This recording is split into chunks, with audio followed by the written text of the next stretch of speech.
So, I guess you could say things are getting pretty serious. I said earlier that sparring is the 20% of preparation that makes 80% of performance. Sparring, you can't do it too much because it's quite high damage, especially if it's intense, but it gives you the most information about your game, what you need to work on, and it gives you the most realistic feel for the fight. Now, someone replied and said, this guy, sparring is 100% of his preparation and nearly 100% of his fights. So we're going to be breaking down the sparring of one of the most outrageous men in the UFC, Sean Strickland, sparring in open air quotes because most of them are fights. This compilation was put together by Boxing for MMA. I'm going to put a link to the original video in the description, and as well, these breakdowns are supported by Patreon, so there'll be a link to that, getting some exclusive training footage out there. So let's look at the sparring of the ever ridiculous Sean Strickland. Here he's sparring with Raymond Daniels, open stance.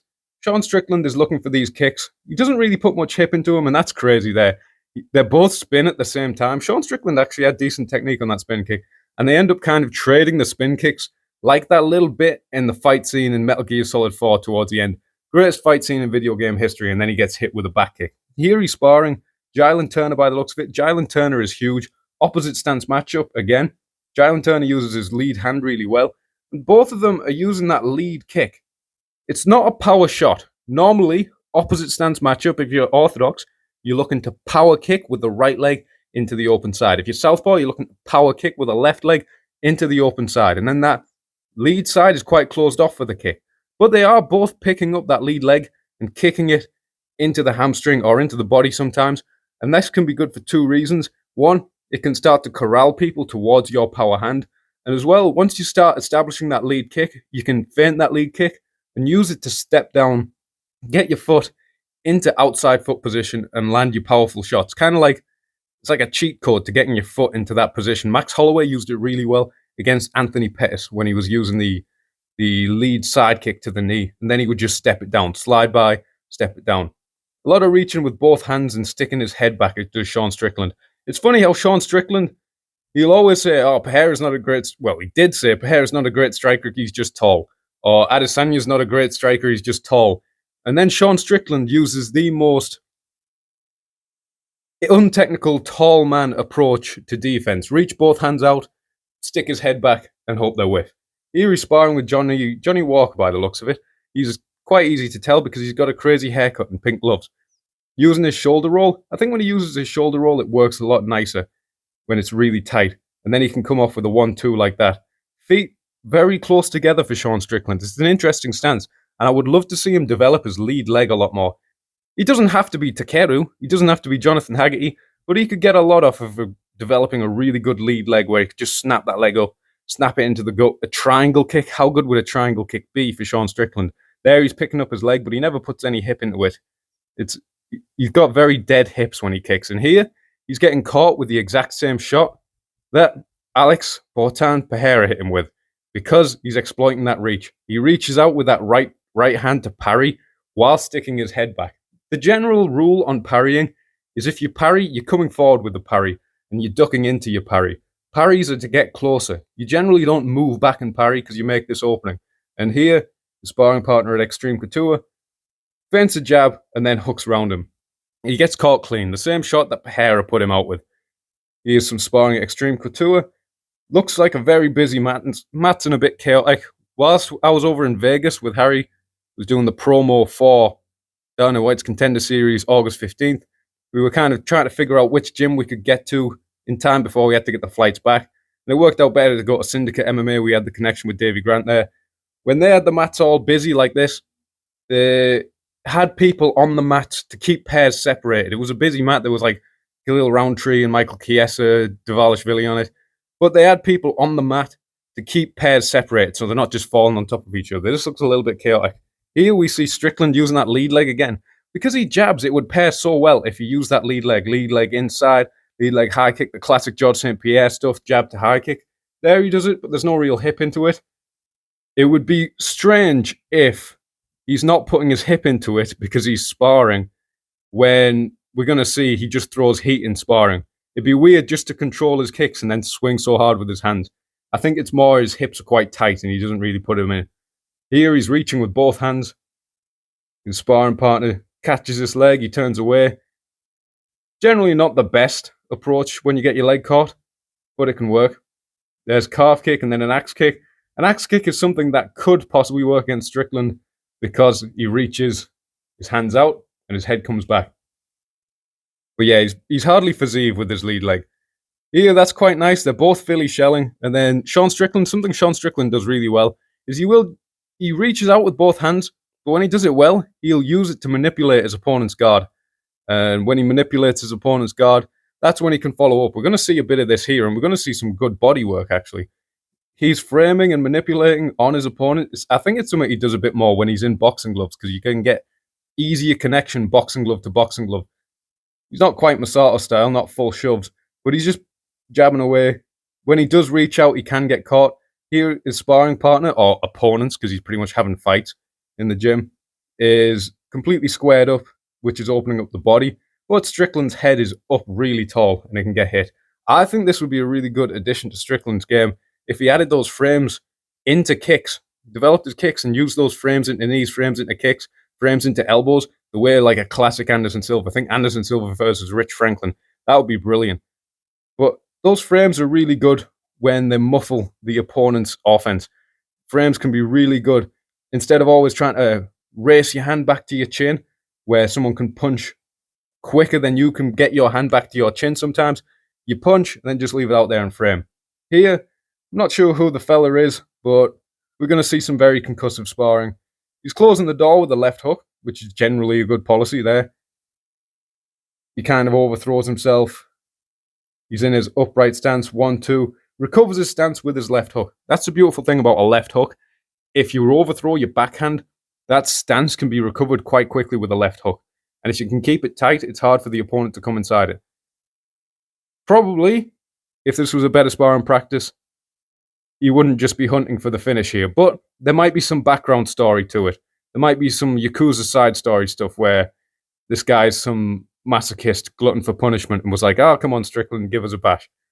Here, he's sparring someone in the UFC Apex. It was funny when I was in the UFC Apex, I was waiting ages between filming sessions for the Dana White's Contender Series pre-fight stuff. So me and Harry just thought, yeah, let's just have a play spar. Just had some bare knuckle, bare shin, play spar, Thai style for like 20 minutes, and then rolled for like 25, 30 minutes. A lot of people waiting around. Ended up getting a 50-minute session in, which was unplanned.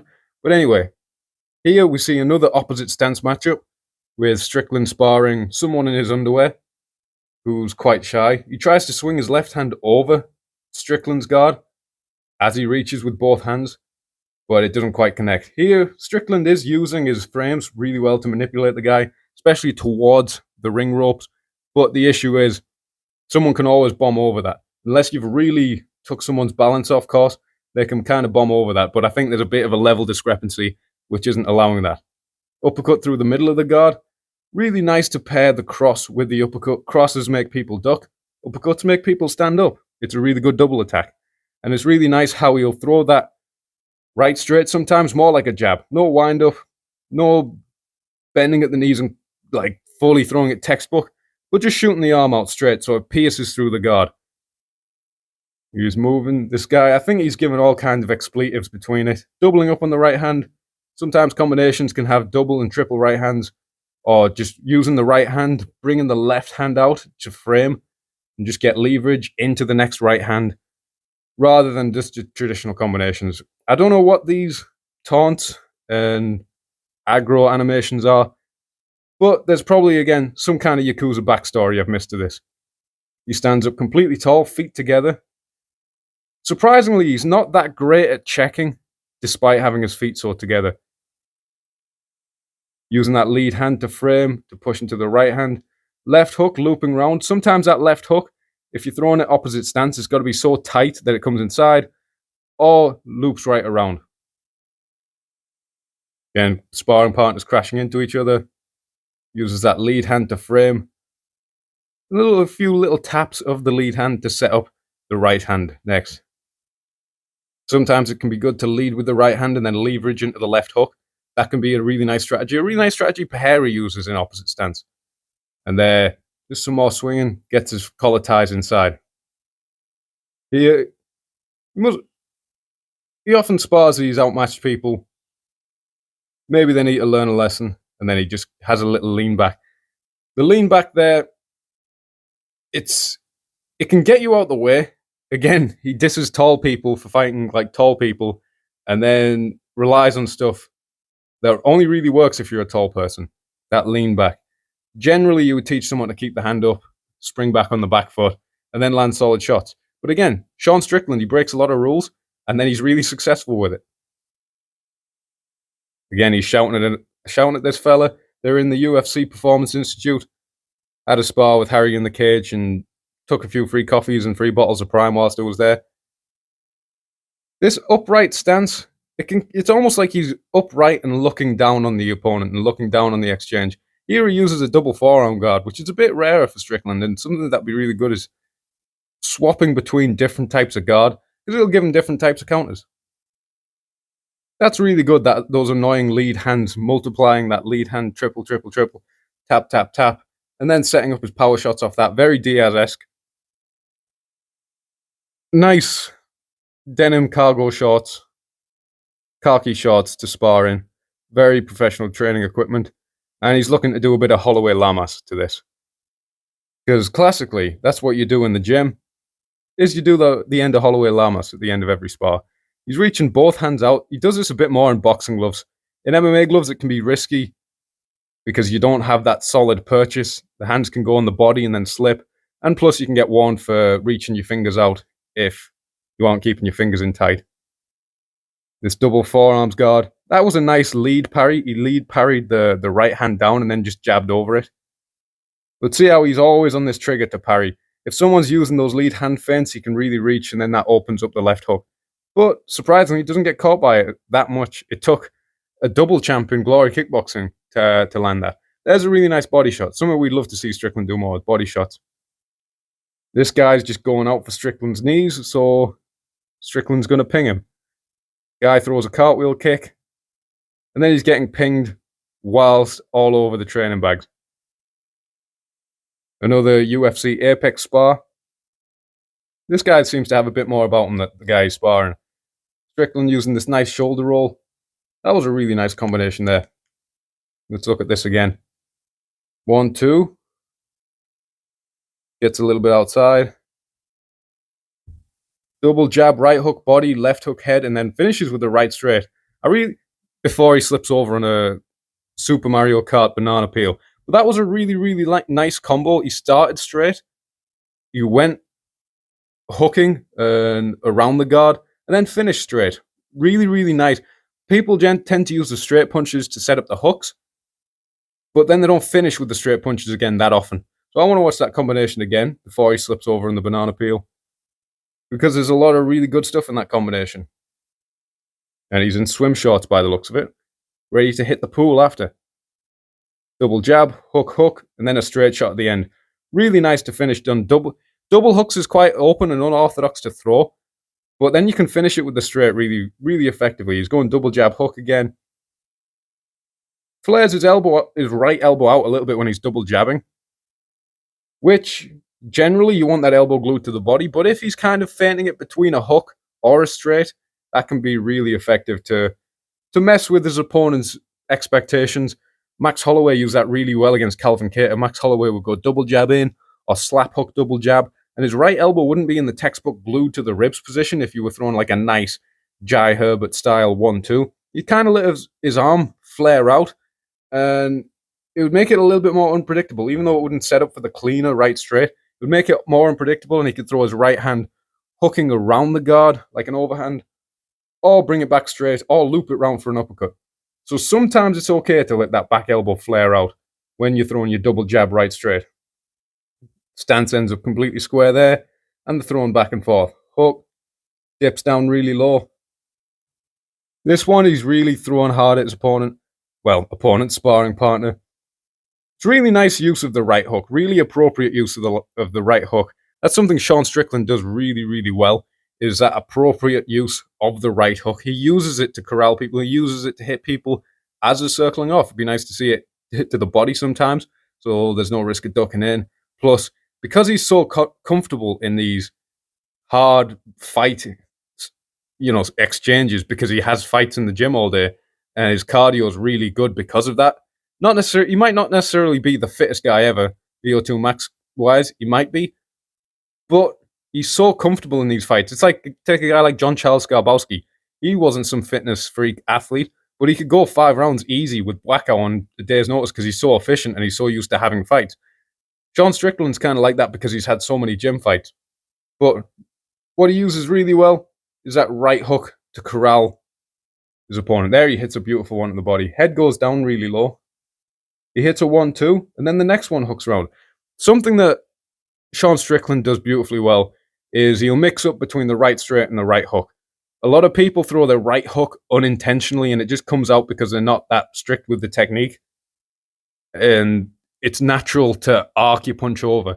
Your shoulders are ball and socket joint, so people naturally want to curve that punch over instead of throwing a straight. But he's very good at either intentionally throwing a right straight or intentionally throwing a right hook. Because he's quite intentional with it, he gets these really good double attacks with it. Now let's look at a little bit of him sparring Alex Pereira. I don't think they're going too crazy here. Alex Pereira, he's dressed a bit like he's getting up his street cred score in Sleeping Dogs. A lot of reaching back from Strickland, kind of open to the same stuff that Pereira hit on him in the fight because he's reaching both hands out. Pereira is so good with his feints. And I think that stance that people call so open and unorthodox from Pereira really works with his feints because it's a bit intimidating and his eyes really sell it. Instead of making himself small and hiding all his movements, he makes himself a bit bigger so he can be a bit more off-settling with his movements, and his feints can have a bit more of a bite to them. If someone's got their hands down a little bit below the nipples, ready to throw hard shots, and their eyes are up and the chin's up, each feint they have is likely going to have more of a bite on it, and you're going to react to it a bit more than if they're in a really textbook form and it's just a little hand flicking out. Yeah, sparring. Sean Strickland flicking out that back fist jab, looking quite open to the leg kick. There he uses a nice right hook. Jab to the body from Pereira. Shoulder roll by Pereira, uppercut, and then jab to the body, and a few more feints. But, so Sean Strickland, what do I think about sparring hard all the time? He might be a tragic story by the end of it all. A bit of a James Toney. Well, James Toney was famously sparred 12 rounds every other day. And right now he can't form a sentence. And all that money he made off the Couture fight went straight to the tax man. But it means he's very comfortable. He can take late notice fights like that. And whether his cardio is amazing or not, he always has good cardio in fights because he's just got such a good sense of pacing for it. And in terms of technical things that Sean Strickland does really well, he does actually knee feint really well. And if anyone's transitioning from boxing to MMA, I would really suggest using those knee feints because it can allow you to step into your boxing combinations and it can kind of preemptively help to check kicks. I would love to see him just watch some Takaru and just start triangle kicking people. But he's got some stiff hips. Maybe if he banged his left kicks in people on sparring, banged his left kicks in on people in sparring as hard as he did his punches, maybe he'd develop that a bit. End up as Strickland Fazeev or something.